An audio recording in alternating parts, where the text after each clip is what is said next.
نحمدہ و نصلی علی رسول الکریم اما بعد۔ ترجمہ سورہ فاطر آیت 29-30۔ جو لوگ قرآن پاک کی تلاوت کرتے رہتے ہیں اور نماز کو قائم رکھتے ہیں اور جو کچھ ہم نے ان کو دیا ہے اس میں سے پوشیدہ اور اعلانیہ خرچ کرتے ہیں، وہ ایسی تجارت کے امیدوار ہیں جس میں گھاٹا نہیں ہے، اور یہ اس لیے کہ تاکہ حق تعالی شانو ان کو ان کے اعمال کی اجرتیں بھی پوری عطا کرے، اور اس کے علاوہ اپنے فضل سے بطور انعام اور زیادہ عطا کرے۔ بے شک وہ بخشنے والا بڑا قدردان ہے۔ حضرت قتادہ رحمۃ اللہ علیہ فرماتے ہیں کہ ایسی تجارت سے جس میں گھاٹا نہیں جنت مراد ہے، جو نہ کبھی برباد ہوگی نہ خراب ہوگی، اور اپنے فضل سے زیادتی سے مراد وہ ہے جس کو قرآن پاک میں ولدینا مزید سے تعبیر کیا ہے۔ اس آیت جس کی طرف سے حضرت قتادہ رحمۃ اللہ علیہ نے ارشاد کیا ہے سورہ قاف کی آیت ہے، جس میں اللہ جل شانہ کا ارشاد ہے وَلَهُم مَّا يَشَاءُونَ فِيهَا وَلَدَيْنَا مَزِيدٌ۔ ان جنت والوں کے لیے جس میں ہر وہ چیز موجود ہوں گی جس کی یہ خواہش کریں گے، اور ان کی چاہی ہوئی چیزوں کے علاوہ ہمارے پاس ان کے لیے اور بھی زیادہ ہے۔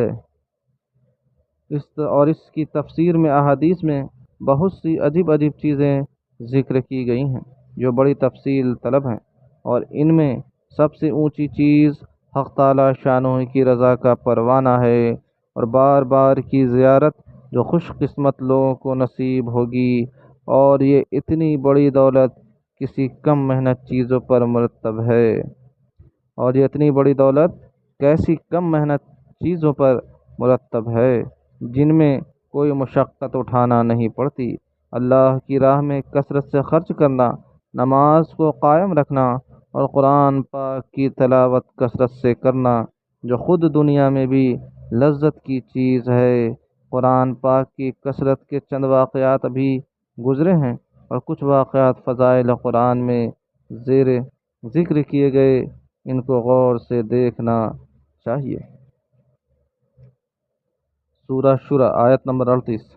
ترجمہ: اور جن لوگوں نے اپنے رب کا حکم مانا اور نماز کو قائم کیا، اور ان کا ہر محتمم بالشان کام مشورے سے ہوتا ہے، اور جو ہم نے ان کو دیا ہے اس سے وہ خرچ کرتے رہتے ہیں، ایسے لوگوں کے لیے حق تعالی شانہ کے یہاں جو عطایا ہیں وہ دنیا کے ساز و سامان سے بدرجہ بہتر اور پائیدار ہیں۔ اس آیات میں کامل لوگوں کی بہت سی صفات ذکر کی گئی ہیں، اور ان کے لیے حق تعالی شانہ نے اپنے پاس جو ہے اور وہ دنیا کی نعمتوں سے بدرجہ بہتر ہے اس کا وعدہ فرمایا ہے۔ علماء نے لکھا ہے کہ ان آیات میں